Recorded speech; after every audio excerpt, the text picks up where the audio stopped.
Este año se termina y con él la década entera, y precisamente estos 10 años se caracterizaron por la gran cantidad de producciones que se emitieron en contraposición a la increíble poca calidad que se puede sacar de casi 5000 producciones de animación japonesas en estos 10 años. Aunque siguiendo la línea de especiales de cada década, les presento el especial que hacía falta para terminar de redondear lo mejor de los últimos 50 años. Las tendencias que podemos encontrar en este periodo van desde inserción en mundos mágicos, la sobreexplotación del fanservice en función del harem o cualquier clase de fantasía otaku rayante con la perversión, el aumento de las técnicas de animación por computadora, la sobreexplotación de los guiones y diálogos inmamables provenientes de las novelas ligeras y la ultra ratificación del moe como lubricante esencial para penetrar a los nuevos otakus del nuevo milenio. Comencemos con un anime que posee todos estos elementos y es fiel digno representante de la animación y tendencias de esta década. Re:Zero. Desde los primeros segundos de concepción de la serie cae en la abominable moda y tendencias de la inserción en mundos mágicos y el fanservice asqueroso promedio de esta década, presentando a un protagonista de lo más flácido y desabrido posible, atrapado en el nada original bucle repetitivo del checkpoint de gamer barato para intentar contar una posible progresión de la personalidad y para terminar de enmantequillar y penetrar los orificios otakus. Lo encierran en un harem con una medio elfa y gemelas sirvientas diabólicas, adorables y oscuras. Pero la historia logra consolidarse por momentos, justo antes de volver a caer en las escenas repletas de fanservice, aunque por momentos la adornan con un poco de violencia explícita y el extraño aparato de ciencia ficción espacio-temporal repetitivo de forma casi magistral e inesperada. Los últimos capítulos dan un giro proponiendo inclusiones emotivas muy bien logradas y diálogos que rozan con la casi perfección, dando la impresión de que la serie fue muy mal ejecutada, dirigida y proyectada. Sankyu no Terror. Este anime es una exquisitez desde el primer episodio, mostrándose como una animación muy impecable y por momentos demasiado meticulosa, contando una historia realista, muy actual, casi mediática, con apartados de ciencia ficción, misterio, drama policíaco y un contexto que la hace interesante capítulo tras capítulo. Al mismo tiempo te presentan una incógnita amarrada a un misterioso grupo que intenta desafiar el estatus actual de la sociedad, proyectando un poder que hasta cierto punto es desconocido, agradable, agregándole datos interesantes a la historia mientras la van descubriendo, pero lamentablemente llegando a su final empieza a desvirtuarse, proponiéndose como una historia que quizás no era tan interesante y que se empezaba a diluir por no tener cohesión y una progresión al nivel de los primeros episodios, finalizando con un capítulo que terminó manchando todo lo que había logrado anteriormente. Demon Slayer. Una mezcla de detalle y fantasía oscura, una animación espectacular basada en detalles coloridos y entre capas que quedaban en una meticulosa, lamentablemente cae y se convierte en una serie predecible, rozando con la estupidez, especialmente por el tedioso planteamiento de personajes tan mal ejecutados, estructurados y presentados, siendo de lo más corrientes, enganchados con un drama que por momentos se volvía algo aburrido y sin sentido, reutilizando demasiado para estimular varios conceptos, hasta que por los capítulos finales se enfocan nuevamente en la impactante animación y en escenas de acción, dándole un nuevo respiro, una antesala a la siguiente saga, elevándose de gran manera el nivel de la serie. Monogatari segunda temporada. Con la segunda temporada nos presenta lo mejor y lo peor de la maldición de las novelas ligeras, un excesivo abuso de guiones que llegaban a ser inmamables y pretenciosos, pero muy bien disimulados por la animación obnubilante que nos tiene acostumbrados esta saga, adornados con un típico fanservice loliconero harem y demás elementos audiovisuales para entretener mientras ejecutaba ese enorme vendaval de verborrea de diálogos por segundo, que precisamente esta técnica de animación de guiones infinitos logra darle un trasfondo diferente a cada vértice de las personalidades de los personajes y las aristas propuestas para otros personajes secundarios que aparecían una y otra vez, mezclando y rompiendo las líneas temporales de la historia, componiendo una gran cantidad de contextos y dimensiones para maquillar aún más el contexto de Monogatari, justo en esta temporada definiéndose como una serie mitad fanservice degradable y mitad diálogos que pueden llegar a ser aturdidores y muy pretenciosos de alguna forma u otra, que le hace perder nivel a esta franquicia. Terraformar. La gran diferencia que marca esta historia sobre la tendencia de la década es que, en lugar de atosigar con diálogos inmamables, utiliza la narrativa como un spin-off argumental para proyectar la serie desde diferentes vértices, mientras que adorna con acción y violencia fanservicera muy envolvente e inesperada. Tan inesperado que para este tipo de anime que pretende serlo, logra mantener un efecto equilibrado, con argumentos reales y de ciencia ficción, con drama. La narrativa cambia de contexto en algún momento y en el momento adecuado la serie sabe cómo pasar de ser corriente, pero también sabe cómo ser bien ejecutada y ambientada. Se vuelve increíblemente entretenida y si quieres minimizarla, incluso así sea por su fanservice, en un contexto argumental que precisamente logra su cometido, el de crear un anime entretenido para ser consumido hasta el final, e incluso aciertan en la cantidad de episodios necesarios para este tipo de producciones.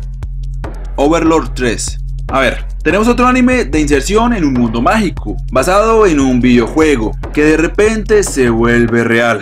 No podía ser más prediseñado. De seguro ha de tener mucho fanservice, mucho ecchi, violencia sin sentido. Pues sí, básicamente esto es lo que presenta la saga de Overlord. Pero también, básicamente, la ejecución de toda esta cantidad de clichés y fanservice más perfecta que se haya visto. ¿Pero por qué? Bueno, increíblemente, aunque no lo parezca, esta serie evita centrarse en las fantasías masturbatorias mundanas de los típicos otakus de mierda y se centra en definir y crear un mundo que más bien parece un universo de la forma tan meticulosa y detallada que simplemente se vuelve épica. Luego, como si estuviese construyendo por capas, le crea una estructura militar, política lo suficientemente coherente para hacerla aún más robusta. Es capaz de definir diferentes civilizaciones y relaciones entre naciones y ambiciones en común, mientras por otro lado se crea una fantástica y oscura construcción de series ultrapoderosos, indestructibles que parecieran ser historias totalmente diferentes, y esto es lo que lo hace un contraste tan interesante, creando riquezas entre vértices para posibles arcos muy bien engranados, con personajes ejecutados por minisagas temporada tras temporada, convirtiéndose en la mejor ejecución de la peor tendencia casi maldita de esta década.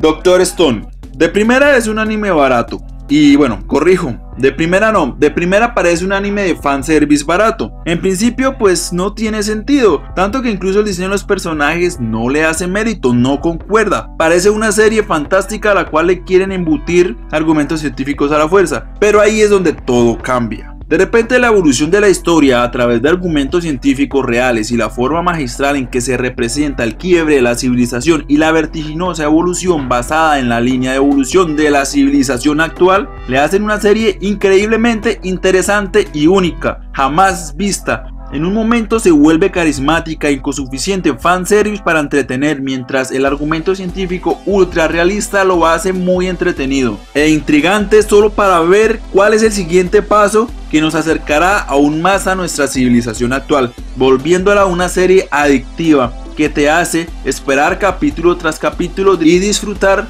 lo más posible cada estreno.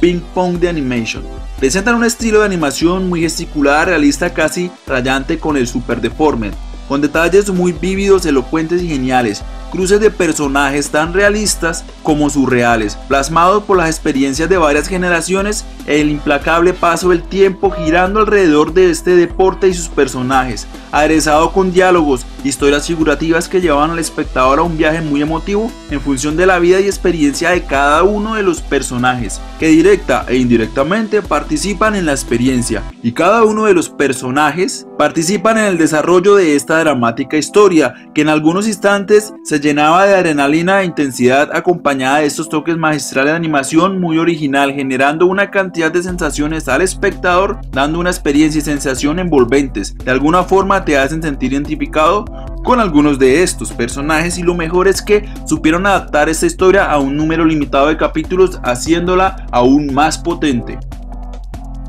Psycho Pass. Lo primero que hay que reconocerle a esta obra de la pretensión es su fantástico diseño visual de personajes, el entorno e incluso la originalidad de la historia, pues se arriesga a utilizar una trama realista futurista y al mismo tiempo rayante con el cyberpunk en función de una casi slice of life de la protagonista, potencializándolo con argumentos de ciencia ficción y la evolución virtual tan arraigada que incluso la hace parte de la realidad. Adornada con escenas de acción, vínculos entre los personajes directa e indirecta y adyacentemente. Lamentablemente la serie está mal ejecutada en algunos vértices que se vuelve predecible y aburrida por momentos, pero al mismo tiempo esta mala ejecución termina disparando algunos contextos que vuelven increíblemente interesante. Quizás su único problema fue la falta correcta de ejecución para esta obra, que si se hubiese desplegado con menos capítulos y con la mayor coherencia posible, se hubiese convertido en un super mega clásico al estilo de Ghost in the Shell.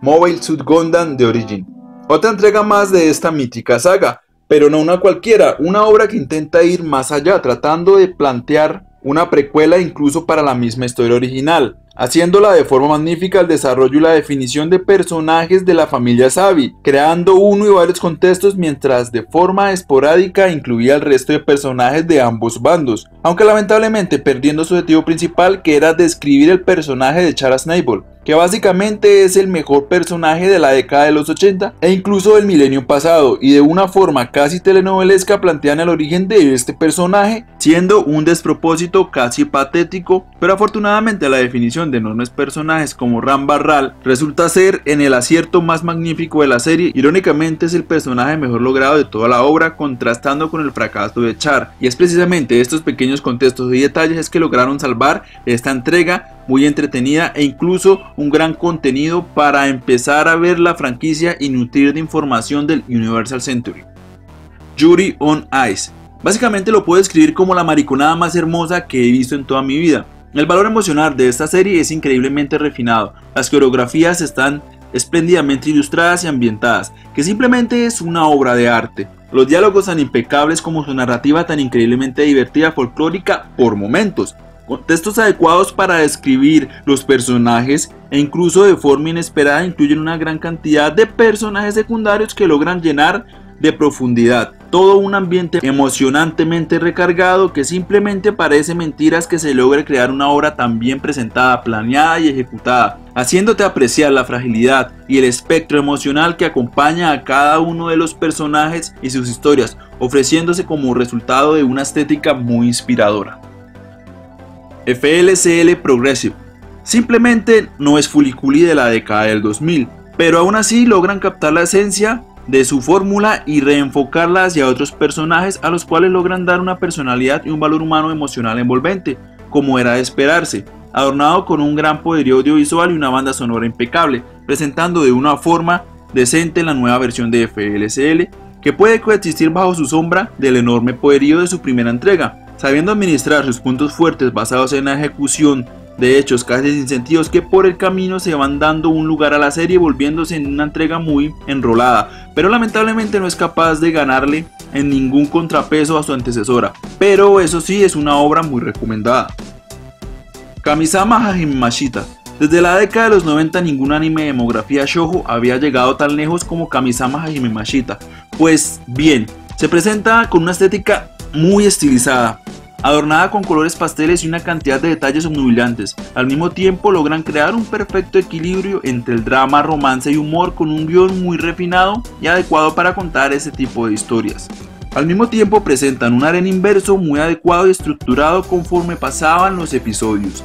avivándolo con una narrativa muy pintoresca e ilustrada que proyectaba a la protagonista y a sus entornos, que daban información muy valiosa, revolviéndose en un contexto casi ridículo, pero era capaz de sostenerse con el argumento de trama, haciéndola una serie digerible, entretenida, da la percepción de ser una calidad muy suprema. Definitivamente es una joya del anime shoujo que muy rara vez se presenta en esta década.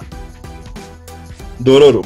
Realmente fue una enorme sorpresa inesperada, ya que le apostaron a la versatilidad audiovisual tratando de enfocarse y darle valor al poder de la animación, que sobresalía incluso sobre la ejecución de la historia, pero lograron hacer un gran equilibrio con la narrativa y la línea evolutiva de la trama. Al mismo tiempo la envolvían con grandes personajes muy bien diseñados, tanto estética y argumentalmente posible, envolviéndola en un arco de fantasía oscura, dándole excelentes toques de hype con sus magníficas escenas de acción, que junto al contexto y a las historias de la vida de cada uno de los personajes la proyectan como la mejor serie de este año, y al mismo tiempo la certeza de que aún se puede manejar historias equilibradas entre fondo y forma sin necesidad de caer en el extremista fanservice.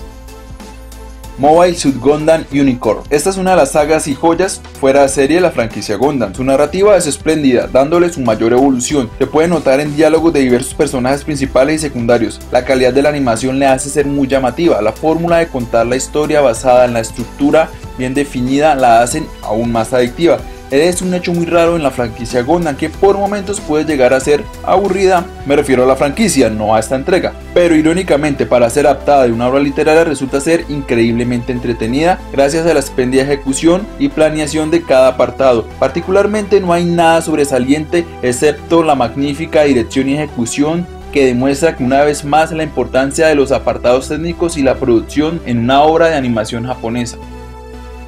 Katanagatari. Aunque su nombre lo parezca, no pertenece a la saga de Monogatari, pero sí fue concebida por el mismo autor.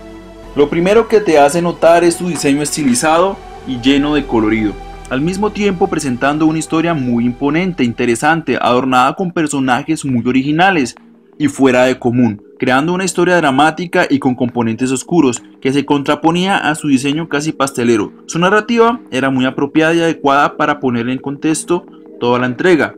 Otro punto fuerte era la construcción de personajes, que hacía un raro efecto con su diseño visual, nutriendo más este ambiente casi bizarro entre lo llamativo, oscuro y en función de personajes y su extraña percepción de la realidad, desembocando en una historia de manipulación y drama que a veces es difícil de digerir, pero al mismo tiempo dan la sensación de ser una historia inesperadamente bien lograda, rozando con la casi tragedia. Kill la Kill. Siguiendo por la línea de obras inesperadas, Trigger, que para la época parecía ser el salvador de la animación, nos presenta una ecléctica fórmula increíblemente dinámica, con un particular estilo visual y animación impactante, también con pinceladas de profundidad, parodia y referencias muy profundas que en cualquier momento mandaban al carajo, con algún elemento de animación y fanservice demasiado fuera de contexto y extravagante, pero que perfectamente encajaban en el errático y dinámico sentido del humor, elementos con drama, inclusiones de escenas apoteósicas de acción que se enfocaban en cada personaje, que sabían dar una entrada para dar un giro a la historia, dándole un semblante y una autoconclusión y saturación que prácticamente terminabas cada capítulo quedando satisfecho y no te quedaban ganas de ver otro. Debido a esta explosión audiovisual que daban al espectador una sensación de satisfecho al terminar cada episodio. Attack on Titan, temporada 2.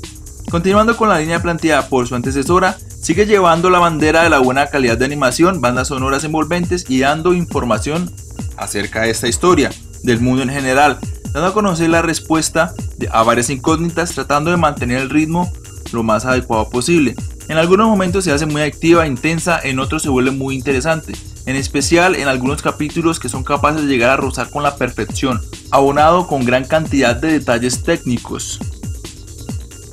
Steins Gate se presenta como una de las sagas de fanservice común y corriente, o al menos es lo que pareciese desde un principio. Los personajes se ajustan apenas a la trama, pero lamentablemente van incluyendo un argumento inesperado de ciencia ficción muy intensa. También intentan incluirle algo de romance, haciendo la fórmula algo inestable, rara, pero muy interesante y adictiva, haciendo que todo se centre en la trama de saltos temporales y de ciencia ficción, volviéndose una serie interesante por varios momentos, haciendo una entrega que aumenta su valor, utilizando una gran cantidad de recursos, proyectándose perfectamente como una de las historias de fanservice bien equilibradas. Parasite. Desde un principio se presenta como una historia impactante, intensa, con grandes escenas, algo crudas y directas, planteando una premisa de incertidumbres y de misterio, enfocado en su central crecimiento meticuloso y detallado del protagonista, muy bien estructurado, en función de la historia y de cada personaje, que ayudan a nutrir todo el contexto en general, haciéndola una serie increíblemente adictiva, potente y magnífica, elevándola a un nivel casi perfecto, aunque lamentablemente se nota que cortaron la historia de tajo e intentaron crearle un final mal logrado, que se alejó de su camino hacia la perfección, una de las pocas historias que ha estado tan cerca de alcanzarla. 91 Days. Una trama que intenta mostrar un aspecto más realista del entorno de mafias de época, teniendo como centro la prohibición y temáticas de estos argumentos de grupos organizados ilegales de trasfondo. Contando una historia de traición y venganza cargada de mucha tragedia acorde a este tipo de tramas, presentando una gran cantidad de personajes muy bien elaborados que por momentos parecían sobrediseñados, pero también personajes muy acordes y definidos para desarrollar la historia, que se podía volver muy emotiva y tener un ritmo muy interesante y atractivo, y todo muy bien ejecutado, sumándole grandes gestos técnicos y audiovisuales a esta animación que mantenía un equilibrio muy parejo, convirtiéndose en una saga increíblemente robusta, equilibrada y bien estructurada. Attack on Titan temporada 2. Quizás todos esperaban menos que esta segunda temporada diera el salto de calidad tan impactante. Desde el primer capítulo se puede ver su aumento en la animación, diseño meticuloso y detallado, con una narrativa magnífica y una selección de fórmulas de trama muy bien estructurada. Básicamente el cambio de estudio la elevó, sacándole todo el potencial que tenía y que en su entrega anterior se había desperdiciado, volviéndose una historia muy intensa, repleta de giros adornados con grandes gestos de animación, elevándola en todo el contexto como una de las más grandes historias de todos los tiempos, superando su cagada anterior de la primera temporada.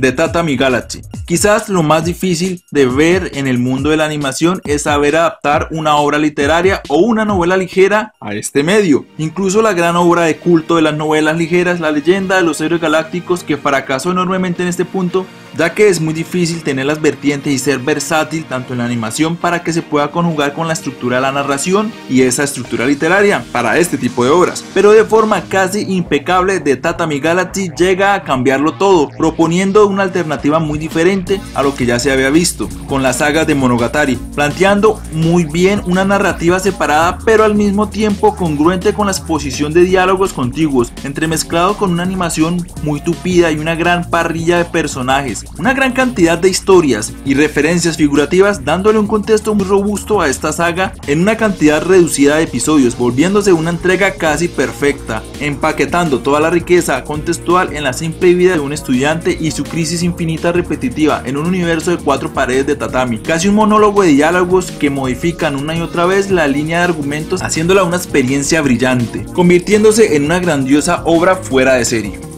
Hunter x Hunter 2011. Empecemos diciendo que es el más grande shonen de acción y aventura de todos los tiempos, porque es muy meticuloso, porque es entretenido y activo, porque tiene una gran animación, porque tiene tantos giros y tantos arcos tan bien ejecutados, estructurados, que simplemente parece mentiras que sea una obra de esta demografía y que haya sido tan ambiciosa y que haya logrado llegar tan lejos. Tiene absolutamente todas las fórmulas de los shonen de acción, aventura y pelea, pero al mismo tiempo tienen la profundidad de cualquier anime ultra serio, sin necesidad de ser pretencioso ni avaricioso, sabiendo crear contextos y los personajes para que se desarrollen dentro de este. Al mismo tiempo cambiar de ritmo para volverse increíblemente intenso, incluso puede llegar a ser muy pero muy emotivo. Es una obra tan llena de tantas riquezas y versatilidad que prácticamente sorprende que se haya demorado tanto tiempo en refinar el concepto para este tipo de obras y de esta demografía. Básicamente esta animación llega a la cúspide y entra en el top de los animes llamados a ser legendarios.